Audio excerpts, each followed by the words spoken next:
আপনারা নিশ্চয়ই অবগত রয়েছেন ২০২৪ সালের আজকের এই দিনে অর্থাৎ ১৬ই জুলাই থেকে বাংলাদেশে নারকীয় হত্যাকাণ্ড এবং তাণ্ডব চালিয়েছিল ফ্যাসিবাদ আওয়ামী লীগ এবং তার দোসররা। শহীদ আবু সাঈদের রক্তের মাধ্যমে এই বাংলাদেশে তারা জুলাইয়ের হত্যাকাণ্ডের ঘটনা শুরু করেছিল।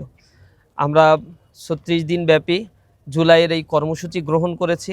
ধারাবাহিকভাবে বাংলাদেশের প্রত্যন্ত অঞ্চলগুলোতে জুলাইয়ের এই কর্মসূচি ইসলামী ছাত্র শিবির বাস্তবায়ন করছে।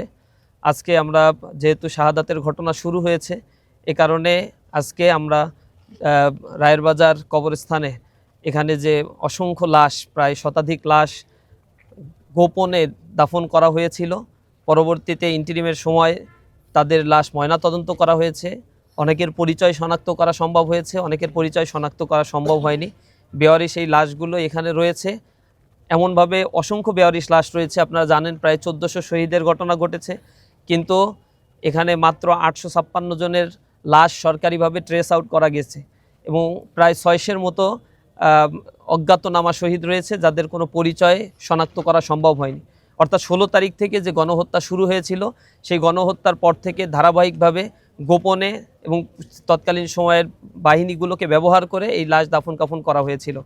এটাকে আমরা নিন্দা জানাই। আমরা আশা করি এখানে যারা কবরস্থ হয়েছে তাদের হত্যাকাণ্ডের সাথে যারা জড়িত ছিল এবং জুলাইয়ের টোটাল হত্যাযজ্ঞের সাথে বিভিন্নভাবে যারা আমাদের দেশের জনগণের উপরে বর্বরতা চালিয়েছিল, যারা আহত হয়েছে, অনেক মানুষ পঙ্গুত্ব বরণ করেছে, আমরা এর বিচার অতি দ্রুত নিষ্পত্তি এবং কার্যকর চাই। শুধুমাত্র অর্নামেন্টাল একটি ঘোষণা দেওয়া হয়েছে এবং যারা গ্রেপ্তার রয়েছে তাদের এখনো পর্যন্ত রায় আমরা দৃশ্যমান দেখতে পাই নাই। অর্থাৎ যারা নাই, পালিয়ে চলে গিয়েছে, এমন কিছু স্পেসিফিক রায়গুলো শুধুমাত্র সরকার দেওয়ার চেষ্টা করেছে। অর্থাৎ যাদের রায়গুলো কার্যত কার্যকর করা সম্ভব না, এগুলো জাতির সামনে একটা প্রতারণার শামিল, প্রতারণা করা হচ্ছে। আমরা এই হত্যাকাণ্ডের সাথে যারা জড়িত ছিল, নির্দেশদাতা ছিল, শেখ হাসিনাকে কোঅপারেট করেছে, তাদের একটা বড় অংশ এখনো পর্যন্ত কারাগারে রয়েছে, জেলে রয়েছে। তাদের রায়গুলো আমরা খুব দ্রুত দেখতে চাই এবং শুধু রায় ঘোষণা নয়, রায়ের সুনির্দিষ্টভাবে তা বাস্তবায়ন দেখতে চাই। কারণ সময়ের দীর্ঘসূত্রিতার কারণে এই রায়গুলো আমরা দেখেছি রাজনৈতিক বিবেচনায় কখনোই বাস্তবায়ন হয় না। জুলাইয়ের এই শহীদের কবরের সামনে দাঁড়িয়ে আমরা ইসলামী ছাত্র শিবিরের পক্ষ থেকে সেই দাবি জানাচ্ছি এবং মাসব্যাপী আজকে থেকে ইসলামী ছাত্র শিবির সারা বাংলাদেশে মিছিল কর্মসূচি, গণমিছিল কর্মসূচি পালন করবে।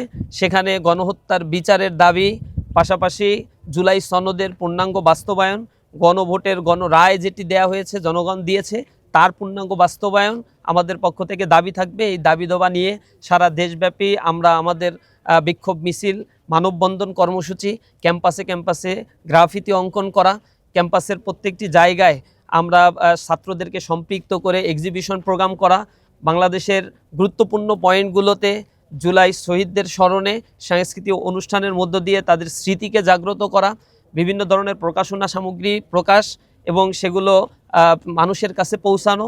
বিশেষ করে শাহবাগে ৪ দিন ব্যাপী শিশুদের চোখে জুলাই এক্সিবিশন প্রোগ্রাম ইসলামী ছাত্র শিবির আয়োজন করবে। সামগ্রিকভাবে জুলাইয়ের এই স্মৃতিকে জাগ্রত রাখা, জুলাইয়ের যে আকাঙ্ক্ষা ছিল সেই আকাঙ্ক্ষাকে মানুষের মাঝে ছড়িয়ে দেয়া এবং জুলাইয়ের এই যে গণহত্যা সংগঠিত করেছিল যারা, তাদের বিচার নিশ্চিতের দাবিতে আমরা এই কর্মসূচিগুলো পালন করব। আজকে তারই অংশ হিসেবে আমরা এখানে এসেছি এবং কবর জিয়ারত করেছি। আমরা দেশের মানুষের কাছে এই আবেদন জানাচ্ছি, তাদেরকে স্মরণ করিয়ে দিচ্ছি, এই ফ্যাসিবাদের কোনো জায়গা এই বাংলাদেশে হবে না এবং স্বৈরতন্ত্র যদি কেউ কায়েম করতে চায় এই বাংলাদেশে, তাদের কাছ থেকে সেটিও গ্রহণ করা হবে না। দেশের জনগণ জাগ্রত রয়েছে, ছাত্র সমাজ জাগ্রত রয়েছে, যে কোনো অন্যায়ের বিরুদ্ধে আমরা রুখে দাঁড়াবো। দেশকে গঠনের স্বার্থে এবং দেশের কল্যাণের জন্য, ইনসাফের একটি রাষ্ট্র কায়েমের জন্য আমরা লড়ে যাব ইনশাআল্লাহ। আজকে এই কর্মসূচিতে যারা অংশগ্রহণ করেছেন তাদের সকলকে, আপনাদের সকলকে আন্তরিকভাবে অভিনন্দন এবং ধন্যবাদ জানিয়ে আমার কথা শেষ করছি। আসসালামু আলাইকুম রহমতুল্লাহি ওয়া বারাকাতুহু।